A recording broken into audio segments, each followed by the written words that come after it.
Kimberly, sorry. 22. How long's that going to cook in the oven for? 25. 8 minutes and then keep checking it. You've got about 20 minutes to go, Kimberly. You going to be all right? I hope so. I really hope so. Just going to keep the pace. Kim's main. Dry aged beef fillet, bed of asparagus, morel cream sauce with peas and broad beans. Doesn't get more sort of classic than that, does it? The key thing with the beef fillet is that she gives it long enough to rest and it relaxes a little bit before she brings it to us.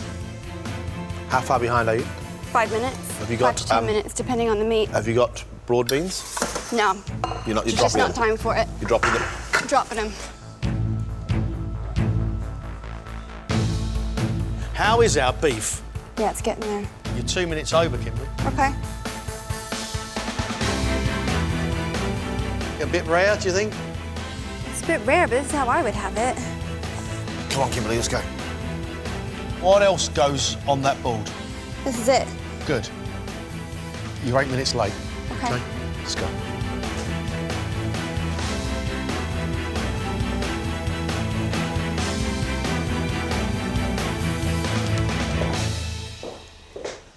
Hello. Hi.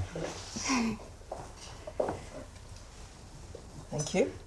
So, I have prepared for you a dry-aged beef fillet on a bed of asparagus with a beautiful morel cream sauce with peas. And what happened to the broad beans? Well, with time constraints, the broad beans had to go, unfortunately. It's just as good with just peas. Thank you. Yeah, thank you. Thank you. Enjoy. What a bizarre setup.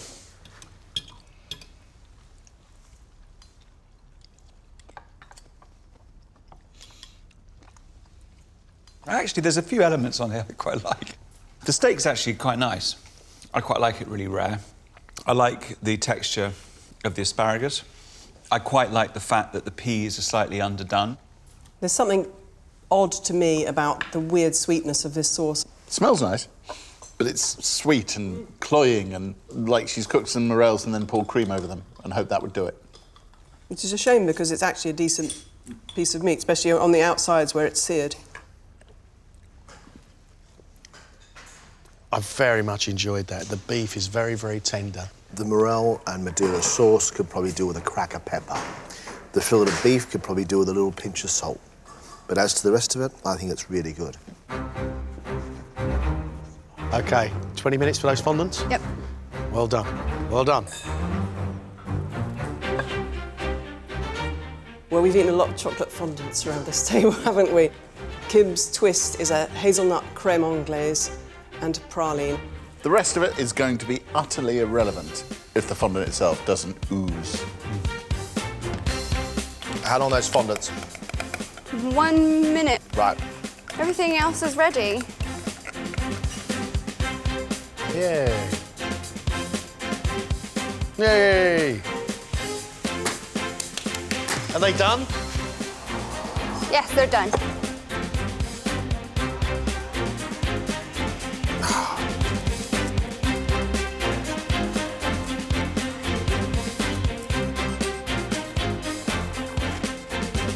OK. Is that the last touch? Happy? You know what? No guts, no glory. I went for it, that's for sure. Should we go? Yeah, we should.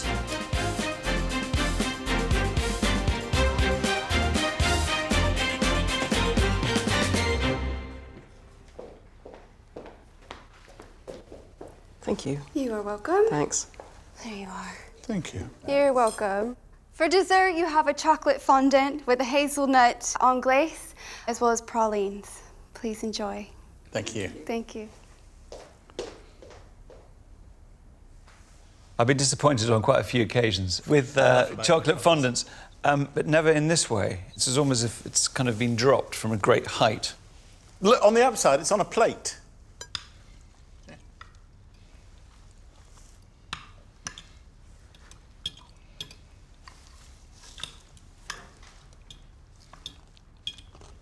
It's no looker, but I will actually say that I think it's quite pleasant to eat. I rather like it. It's a deep, chocolatey dessert. I like the frothy custard. I like the texture of the nuts. It's a chocolate fondant with frothy cream. That's what it tastes like. No, it's not. It's not a chocolate fondant, because a chocolate fondant is a little tower of sponge, and you cut into it, and whoosh, this waterfall of chocolate comes out. We could be 5 minutes away from a very good dessert, but that fondant has not set. Oh my God. I feel like I've just done a double marathon. That was insane. Oh, I know the plating could have been more beautiful, but I know they're gonna taste amazing. So if this is a taste test, I'm feeling very confident. If it's a beauty contest, I might be screwed.